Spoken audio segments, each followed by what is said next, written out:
Hello. It is time to look at some YouTube comments. And hopefully we're doing this on Wednesday this week like we should be. If you want to be in this video, leave a comment. Good or bad, it might make it in. If it's bad, I might yell at you for it. If it's good, you might be praised. And if it's just general information, I will respond with just general information. Let's get started here with Blake Banter. They're keeping 2025 interesting, that's for sure. Great promo packs and event packs to start 2025.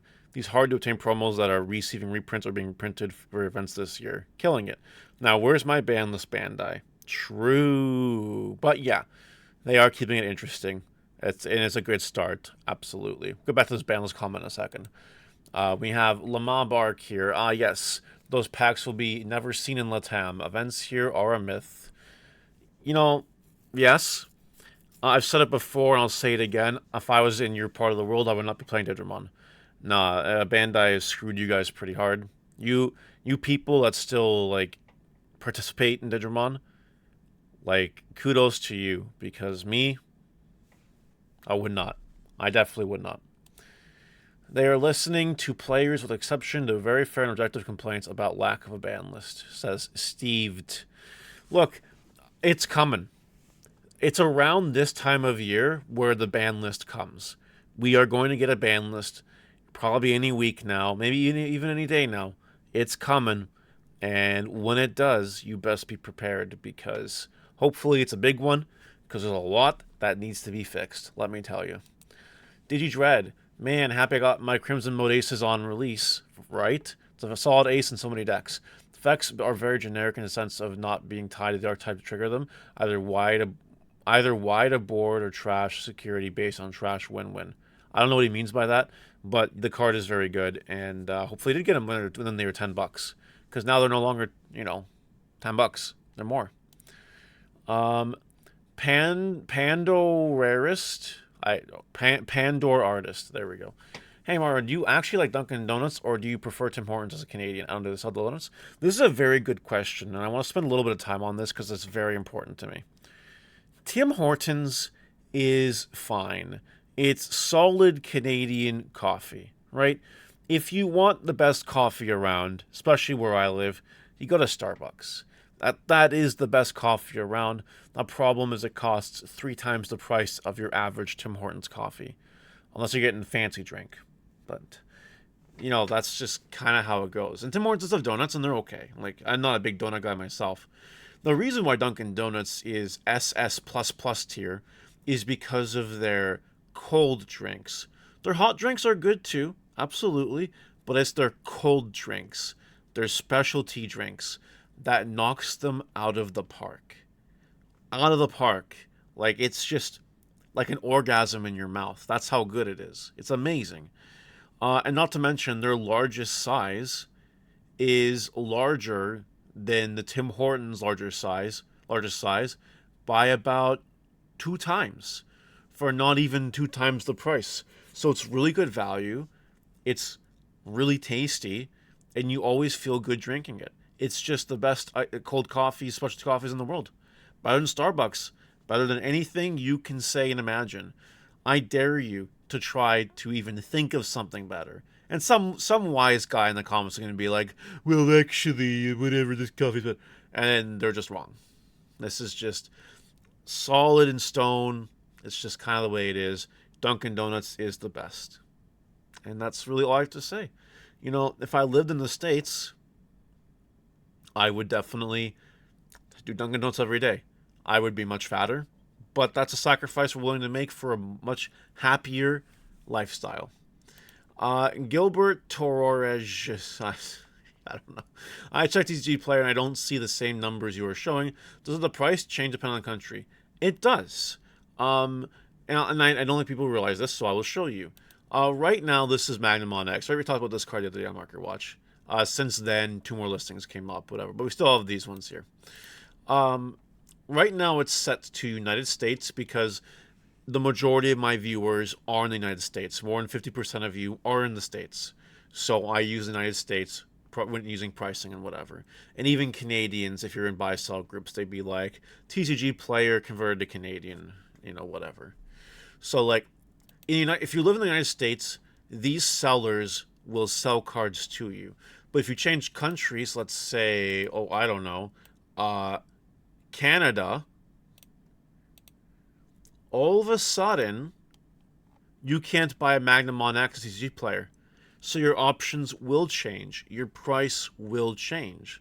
Let's do another quick example here. Let's take, oh, I don't know, Medieval Gallantmon. This is the only listing available to Canadians right now. $62 plus $20 shipping. Kind of crazy. Insane. But if you change it back to the United States, which is somewhere down here, here we go, and save, well, then things look a little more reasonable if you are in the States. So yeah, depending on where you're located in the world, you will not see the same things. So I hope that helps. But sometimes prices also do change very quickly. Like I've watched my market watches back when they go live to make sure there's no problems, and like some of the cards that I had done the research on that show on the market watch, those options are no longer available because sometimes cards just go like that. That's better. It's just how it goes. It's just how it goes. Sometimes things move very quickly. Happens with stocks. Sometimes happens with cards. I hope that helps. Uh, Jermaine Evans, thanks for making my Biomon go up in price. I don't take the credit for that. I blame all the bird players doing all the birds lately. All I did was bring attention to it. Now, to be fair, sometimes I do the old oopsies, say something, and then the price goes up because of it. It happens. I don't think that was me, though. I think that was just all the bird hype. It did top the latest nationals or something. That could have something to do with it, too. Edward Mendez. Nah, just do a podcast once a week with good guests. See if you grab an audience. You get Mario CCG World. I'll just talk about Digimon. You get Pokemon Vanguard. All right, look. If I'm going to do this podcast, I'm going to do it exactly the way I want to do it, which is 5 podcasts a week consisting of around 45 to 50 minutes of content. And then you can either listen to the podcast on whatever podcast platform you want, Spotify, whatever, YouTube, whatever.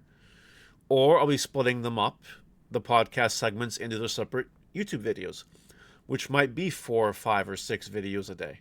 Whatever floats your boat is how I want to do it. And it is going to be primarily about Digimon, but with a subtype of Bandai. So, like, if Digimon, if like a new video game comes out or something, I will give it a mention. Or if something happens in One Piece world that's crazy, I'll give it a mention. And maybe even if some crazy thing happens in some other card game like Pokemon or whatever, I could make a segment on that. It's just gonna be stuff that I want to talk about that's informative. A market watch 3 times a week, 3 out of the 5 podcasts will be in there. Other stuff, reviewing the meta. Interviews of people will happen, absolutely. I got people lined up ready to go. People dying to be interviewed on my channel.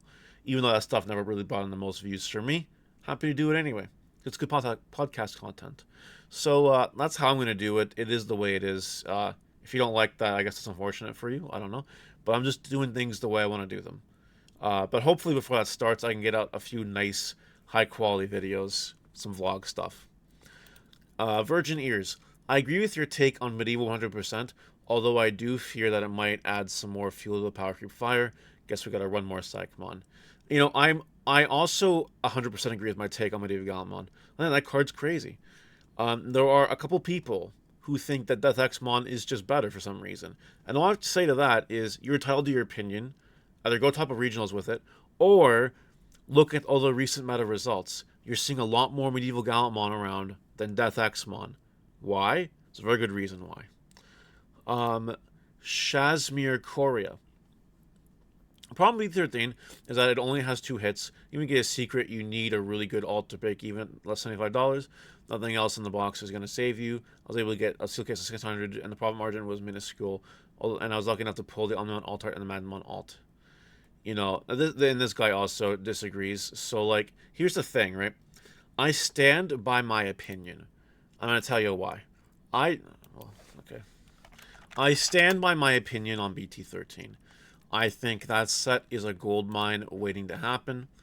I think there's a lot of hidden value there. And while the price isn't really adjusting right now, it's very close to adjusting for crazier numbers soon. It is. And as more hype happens, the cards in this set only continue to really increase in value. Yeah, sure, you can get hosed. That's the same on anything. It really is. But, like, as a store owner, for example, if I was getting these at distributor cost, if they were still available for that, I would consider going for it. I really would. I think it's a good investment. And yeah, you might need to pull out your bulk and sell your dollar Marcuses and all that stuff, But I think it's fine. I think it's good. You don't have to listen to me. If you think I'm wrong, that is your purview. Go for it. However, I only mention things that I would seriously consider actually doing, or I tell you straight up, this is a little bit too risky for me, but maybe you want to give it a shot. Me, I would buy sealed booster boxes at $68. I would. I really would. Or cheaper if you can find it for cheaper. Because I think something's going to happen. And you think Royal Knights are not going to get support ever again? Anyway, so I'll stand by my opinion. If you're welcome to not. You don't have to. There is no gun to your head. You can do whatever you want. Although I did say in the video that sealed is probably a better play. But, whatever. Galmon 1. Honestly, a bit surprised you haven't mentioned BT14, considering its promo packs. Some of its alt secrets are still okay, and not all the supers are dudes. I don't know what he means by that. But I will never cover absolutely everything on any market watch. If I were to do that, I would need much more time, which I just don't have. But if we care about it that strongly, let's do it right now. So what's a card that comes in BT14? Lugamon? Alright. Lugamon? Alright. Let's go look at Blast Ace. So Blast Ace, you get a booster box with shipping $66. Alright. Is there any chance in hell you're going to make back your money? I'm looking at the alt arts. You'd have to high roll. You'd have to get these ones, or like these ones, or like these ones. Not even the lottery cards will probably save you, to be honest.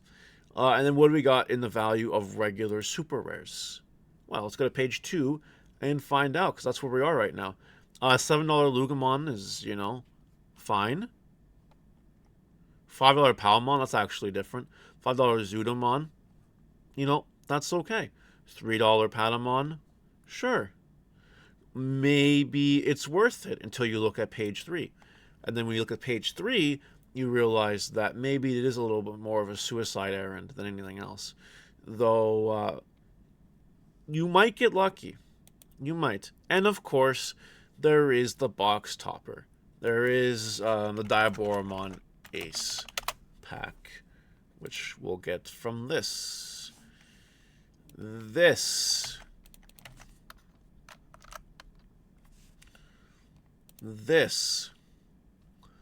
And if I remember correctly, it was this,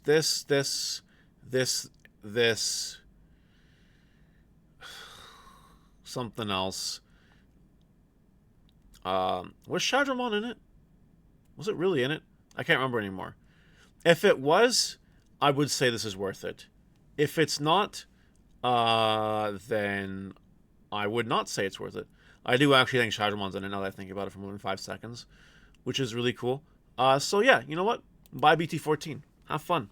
Go crazy. But I will never cover absolutely everything, and you should not expect me to. Demon Croc. Man, I know about Animal Coliseum. I've been trying to sell my Alt-Art Proto Forum for over a month, and not a single bite on the Facebook group Discord. To you, Demon Croc, I will say I'll buy your Alt-Art Proto Forum for 69% of market value. If that interests you, you have a buyer right here. Give me the beard. Awesome work. It's high time Gallantmon topped an event. 4 Gallant X does feel like too many, but I suppose I haven't won Nats, so what would I know? At the end of the day, it is whatever the tournament champion says goes usually. Could be as easy as a regional. Not easy. Could be a regionals, could be nationals, could be worlds. Whatever the winners say is whatever goes. That's just how it goes in this world. Moving along, dude's playing vid games. Someone at Bandai saw the Pokemon fans killing each other over Chase Pikachu's and EVs and said, yeah, we can do that. In all seriousness, this is a pain for collectors as much as it is for players, where now you have two sides clashing over resources to get cards, which kind of just makes me think we need more promotional box sets highlighting these exact cards, like a Miriam Mastamon special box as packs as well as a guaranteed card, with the rest being possible packs. That'd be cool. I've been saying for a while that Bandai should be throwing their packs of any given set in other products, like an ETB type thing or whatever. I agree. I do. And I think copying Pokemon is funny, because you do tend to like copy your homework but not make it obvious so the teacher doesn't fail you or whatever. That's just very common in this world. So I like that. Jose Palacios, actually 16 cards counting Metal God, War Gray Serial, and Munson and Sherbet Kenji. Oh yeah, absolutely. I missed these 3 lottery cards. I did not know they existed. I did not know they were a thing until this video uploaded. However, it does make my point even stronger. If I thought 13 lottery cards was crazy, 16 is more crazy than that. So I do thank you for all the comments. It's fucked. And Nightfire, I'm like your friend. I have BT1 to 6 and the EXO1 mess set so far. I basically just decided that I'll have to skip lottery cards for sets that have them unless I get lucky enough to pull them. I don't quite have enough money to blow hundreds on multiple lottery cards every set. Might be thousands. Might be thousands on any given set. Like trying to get all the lottery cards for 2.5. Good luck. That's crazy.